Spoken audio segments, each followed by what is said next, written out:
श्री स्वामी समर्थ. प्रिय भक्तांनो, आज आपण पाहणार आहोत येणारे संकट जाणून भक्तांचे रक्षण करणारे महाराज. ही स्वामी चरित्रामधील एक परम पवित्र कथा. भक्तांनो, स्वामी चरित्रामधील कथा ऐकणे, श्रवण करणे ही एक प्रकारे स्वामींची सेवाच आहे.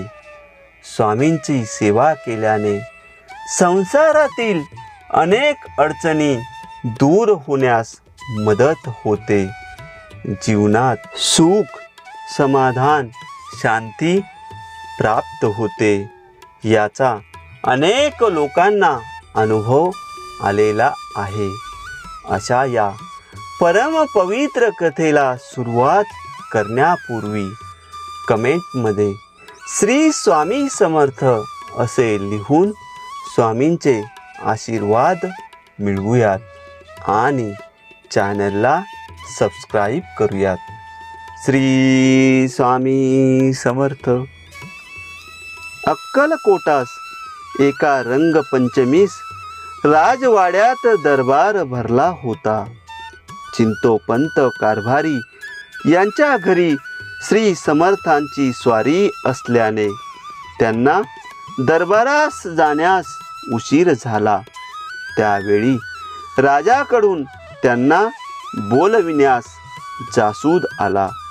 तेव्हा महाराजांनी टोळांना जाऊ नको म्हणून आज्ञा दिली. श्री स्वामींची आज्ञा अमान्य करून टोळांस जाता येईना. इकडे राजाची नाखुशी होईल म्हणून ते अस्वस्थ झाले. अशा वेळी राजाकडून दुसरे तिसरे बोलावणे आले, तरीही समर्थांनी परवानगी दिली नाही. चिंतोपंतांकडे रागाने पाहून महाराज म्हणाले, तुझा गळा कापला तर तू काय करशील? तुझे हातपाय तोडले तर तू काय करशील? अशा अनेक प्रकाराने महाराज रागावून बोलले होते. महाराज पुढे म्हणाले, दरवाजा बाहेर बसून लवकर यावे म्हणून मोठ्या दिमाखाने हुकूम करतो. चिंतोपंत हे स्वामी भक्तच होते. त्यामुळे त्यांची खात्री झाली की आज दरबारात काहीतरी विपरीत प्रकार घडणार आहे. राजाची गैरमर्जी होण्याची भीती न बाळगता श्री समर्थांच्या आज्ञेप्रमाणे न जाण्याचा त्यांनी निश्चय केला. बोलावयास आलेला चोपदार परत जाऊ लागला. तेव्हा गोपाळ जोशी हिरलीकर समर्थांजवळ बसले होते. ते उठून चोपदाराच्या मागे गेले व राजे साहेब कोठे आहेत म्हणून त्यांनी त्याला विचारले. तो म्हणाला, राजे साहेब दरवाजाचे बाहेर चौथऱ्यावर बसले आहेत. त्यावरून महाराज बोललेले वाक्य, बाहेर बसून लवकर या म्हणून हुकूम सोडतो, हे त्यांना आठवले व येणारे संकट टाळण्याचा महाराजांचा हेतू त्यांच्या लक्षात आला. पुढे दरबारात अनर्थ घडून आला. तो असा की दुतर्फा मानकरी मंडळी बसली असता गणपतराव खंडागळे मानकर हे दरबारात आले. त्यांच्या कमरेवर तलवार लटकत होती. तिचे टोक गणपतराव बसते वेळी पिराजीराव पिलकर मानकरी यांच्या पागोटास लागून पागोटे खाली पडले. भर दरबारात अपमान झालेला सहन न होऊन पिराजीराव गणपतरावांच्या अंगावर धावले. दोघे जण तलवारी काढून मारामारी करण्यास प्रवृत्त झाले. दुसऱ्या मानकरी मंडळींनी मोठ्या प्रयासाने उभयतांस बाजूला करून तंटा मिटविला. याप्रमाणे रंगपंचमीचा बेरंग झाला. पिलाजीरावांनी विनाकारण दंगा केला. या कारणाने राजेसाहेबांनी त्यांना अक्कलकोटच्या बाहेर हद्दपार केले. पुढील अनर्थ जाणून महाराजांनी टोळ भक्तास दरबारात जाऊ दिले नाही. अशा महाराजांच्या लीला पावलोपावली भक्तांना अनुभवास मिळत असत. मालोजी राजे यांनी महाराजांच्या उपदेशाप्रमाणे राज्यात बंदोबस्त न ठेवल्यामुळे राज्यात कारस्थाने उत्पन्न होऊन अराजक माजले.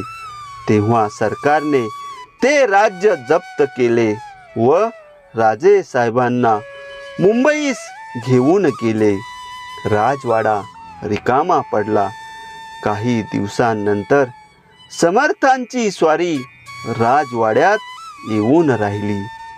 गावातील कुस्तीत लोक म्हणू लागले की संन्यासाचा पाय गादीस लागला. आता परत राजास गादी मिळणे कठीण आहे. महाराज कोणत्या हेतूने राजवाड्यात गेले हे लवकरच लोकांना समजले. काही दिवसांतच महाराजांच्या कृपेने राजेसाहेब अक्कलकोटास परत आले. तेव्हा महाराजांनी आपली गादी सांभाळा अशी राजास आज्ञा देऊन आपण राजवाड्यातून बाहेर पडले. मग बरेच दिवस ते राजवाड्यात आले नाहीत.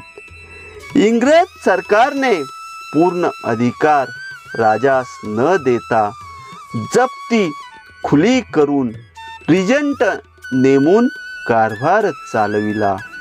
माधवराव चिंचुरकर यांना सरकारने रिजंट नेमले व माधवराव रानडे यांस कारभारी नेमले. पुढे काही दिवस अशा रीतीने तेथे राज्यकारभार चालला होता. सन 1891 मध्ये श्री समर्थांच्या कृपेने अक्कलकोटचे राजे श्री शहाजी उर्फ बाबासाहेब यांना तेथील मुख्य संस्थानाचा अधिकार मिळून ते कारभार पाहू लागले. मालोजी राजे बरेच दिवस आजारीच होते.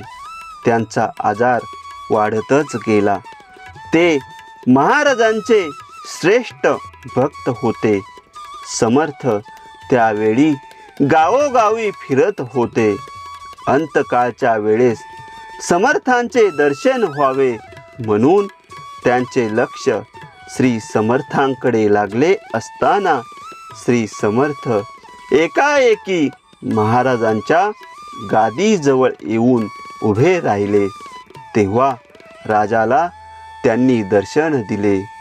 श्री स्वामींचे ध्यान करीतच राजांनी प्राण सोडला. भक्तीने ज्याची भरतात ताटे, हरतात त्यांच्या आपदांचे काटे.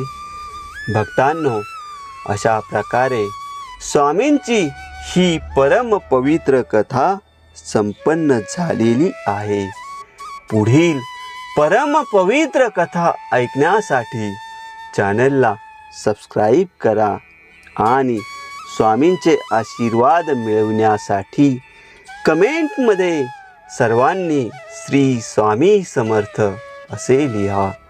श्री स्वामी समर्थ.